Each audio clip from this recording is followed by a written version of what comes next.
두 번째 시간 자본시장입니다. 김필주 자문위원과 함께 보시겠습니다. 안녕하세요. 네, 안녕하세요.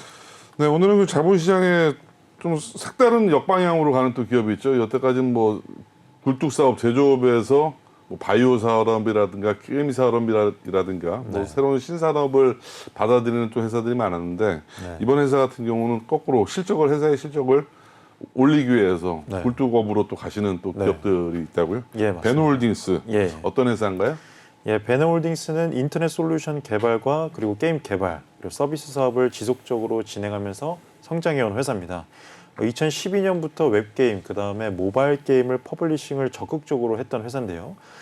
최근에는 블라인드 제조랑 차양 시스템 개발을 하는 이 실내 건축 시공을 설계부터 시공까지 모두 할 수 있는 이러한 차양 솔루션을 제공하고 있는 기업입니다. 현재 제로에너지 건축을 위해서 다양한 차양 시스템을 개발하고 있고요. 그리고 특화된 선진 건축 자재들을 납품하고 시공하고 있는 회사입니다. 이 회사의 매출 구조가 어떻게 되는지도 궁금한데요. 예. 어떻습니까? 매출 예, 구조는? 그 작년에 사업 보고서상 보면 이 모바일 게임 사업 부문이 20%고 이제 건설 사업 부문이 75%입니다. 네. 이 건부자재 사업이 작년에 진출하고 나서 상당히 많은 매출과 영업이익을 기록을 하고 있는데요. 지난해 연결 기준 이 매출액은 94억에서 266억으로 매우 급격하게 늘어났고요. 영업이익은 8억에서 15억으로 전년 대비 약 88%가 증가했다고 밝혔습니다. 네, 뭐 이런 부분에 있어서 게임 산업 관련된 부분도 네. 또 어느 정도 좀 매출 차지하고 있네. 예, 게임 산업 부분이 20% 정도 차지하고 있고요. 두 가지 게임이 되게 상당히 유행하고 있는 게임입니다. 첫 번째 게임이 아이러브 삼국지랑 두 번째 게임이 천하를 탐하다라는 게임인데요. 둘 다 이제 삼국지 기반의 게임입니다. 이 아이러브 삼국지는 구글 스토어 매출 순위 13위, 그리고 인기 무료 게임의 1위를 기록했던 대단한 게임인데요. 베너홀딩스의 첫 모바일 게임 출시작이면서 누적 매출 기준 최대의 흥행작입니다. 이 웹게임의 와룡전설의 방대한 콘텐츠가 이 모바일 게임에 적절하게 구현되면서 상당히 많은 이 콘텐츠가 소비가 됐고요. 두 번째 천하를 탐하다는 중국 앱스토어 최고 매출 5위를 기록한 게임입니다. 실시간 전략의 모바일 게임이고 이 고퀄리티의 삼국지 게임들을 구현할 수 있어서 이 중국 그리고 글로벌하게 아주 흥행을 이루었던 게임입니다. 그렇다면 퍼블리싱 프로세스들의 그 매출 인식, 수익 인식이 어떻게 네. 되고 있나요, 획기적으로? 모바일 게임의 경우에는 마켓을 통해서 사용자의 대금 결제가 이루어지면 그 게임 서비스 주체인 이 회사가 결제 대금을 매출 총액으로 인식한 다음에 구글, 애플 등의 이 마켓 제공자와 플랫폼 제공자 카카오에 수수료를 지급하는 구조인데요. 이 그림에서 보시는 것처럼 해당 프로세스로 퍼블리싱이 진행되고 있습니다. 특히 이 회사는 게임 준비 과정에서 게임별로 이 국내 유저 성향에 맞게 서비스 구성을 기획하고 이 게임 서비스 중에서 기존의 유사 게임의 유저 데이터를 기반으로 획일적이지 않고 차별화된 콘텐츠를 제공하면서 상당히 수익 구조에서도 좋은 이 영향을 받고 있습니다.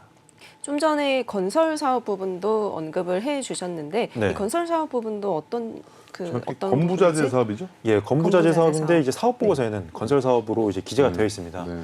2021년 7월에 이제 CM코와 합병해서 이 건설업에 진출을 했는데요. 크게 두 가지 시스템입니다. 보시는 것처럼 이 차양 시스템과 천장 복사 패널 시스템인데요.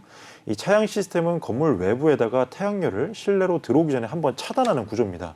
그래서 에너지 사용량을 줄이고 무더운 여름날 온도가 올라가는 것을 방지해서 에어컨 사용량을 줄이고 그다음에 전기를 좀 덜 써게 하는 그런 건설 시공 방법이죠.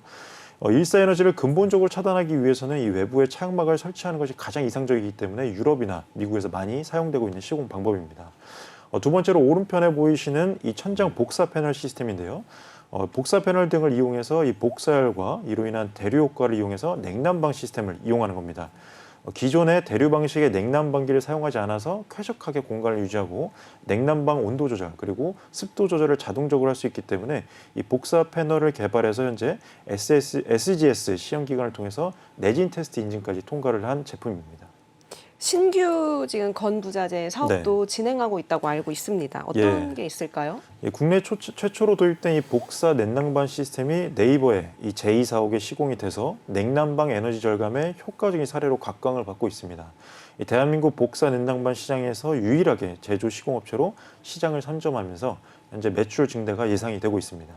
복사 냉난방 시스템 하면은 좀 에어컨하고는 다르게 네. 자연 좀 친화적인 네, 면이 맞습니다. 있는 그런 걸로 네. 봐도 되는 건가요? 예, 맞습니다. 작년에 또 이제 신규로 네. 진출한 건설 사업 부분에서 네. 이제 계속해서 수주 소식이 들려오고 있는 것 같습니다. 예. 아까 말씀드렸던 것처럼 매출이 상당히 올라가고 있는데 보시는 것처럼 작년에 대형 건설사와 계약을 많이 따냈습니다. 뭐 현대건설과 130억 원 규모의 천장 복사 판넬 설치 공사 계약을 따낸 것을 비롯해서 뭐 클래스트라 하우저만, 그다음에 뭐 GS건설, 그다음에 현대건설, 하나건설 등과 통해서 10억 원 혹은 20억 원, 30억 원 이상의 건설 사업 공급 계약을 따내면서 계속적으로 매출을 증대시키고 있습니다. 지금 다물 밀티어를 인수했 네. 뭐 특별한 이유가 있었네. 지난해 8월에 이 네. 광분배기 전문 제작 그리고 네. 판매업체인 다물 멀티미디어를 인수를 했습니다. 네. 이 다물 멀티미디어는 최대 주주가 우리로라는 회사였는데 이 우리로에서 베노홀딩스로 바뀐 것이거든요. 그래서 지분율은 12.88%를 이 150억 원의 베노홀딩스가 양수하면서 이 중식 양수도 계약을 체결했고 이를 통해서 차량 반도체 기업으로까지 이 체질 변화를 시도하고 있습니다. 네. 다물 멀티미디어 회사가 어떤 회사인지 조금 더 설명을 듣고 싶은데요. 어떤 예. 회사입니까? 최근에 이 반도체 대란이 일어나면서 상당히 각광을 받고 있는 회사인데요. 보시는 것처럼 이 차량용 반도체를 제조하고 판매하는 회사입니다. 이 고부가치 시장인 옵티컬 IC 그리고 멀티미디어 인터페이스 IC 그다음에 APIC 등을 개발하고 제작해서 자동차용 반도체 시장을 목표로 중점 개발하고 이 판매 중인 회사입니다. 야, 그렇다면 이 매출 구조와 주력 제품에 대한 좀 구체적인 설명 부탁드리겠습니다. 예, 2021년 기준으로 APIC가 이 매출액의 68.5%를 차지하고 있습니다. 그 외에는 뭐 대 IC라든지 옵티컬 IC, 멀티미디어 인터페이스 IC가 이제 차지를 하고 있는데요.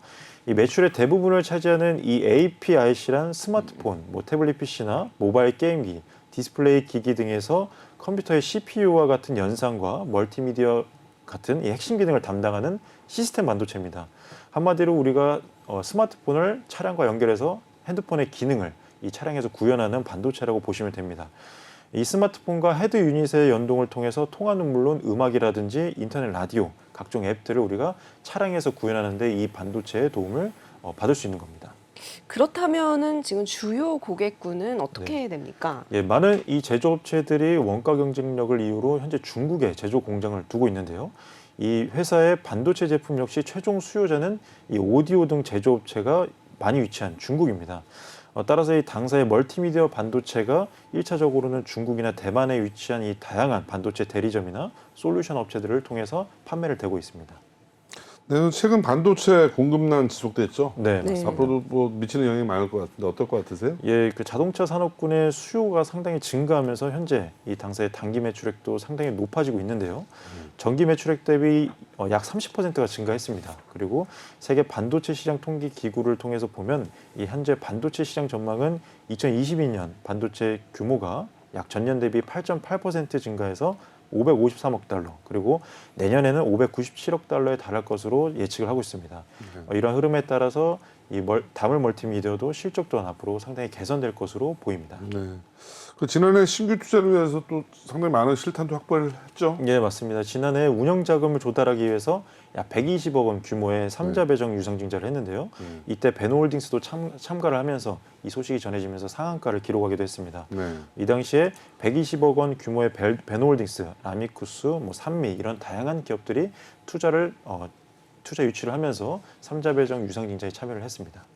전체적으로 얘기를 들어보면 우리 베노홀딩스도 그렇고 다물 멀티미디어도 그렇고 상당히 이제 내실을 기하는 네, 경영 DNA로 많이 바뀌고 있네요. 맞습니다. 이 게임 회사라는 게 어떻게 보면 경쟁이 너무 치열하고 레드오션이다 네. 보니까 네. 오히려 다시 거꾸로 이 실적이 잘 나오는 회사로 발돋움하는 것으로 보입니다. 과감한 것 같습니다. 네. 네. 대표이사가 정지훈 네, 대표이사인가요? 맞습니다.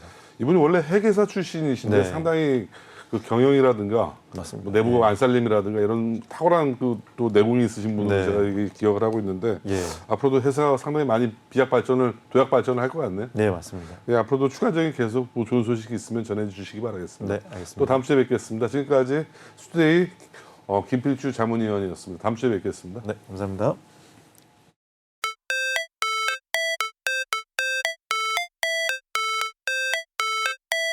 How it's supposed to feel.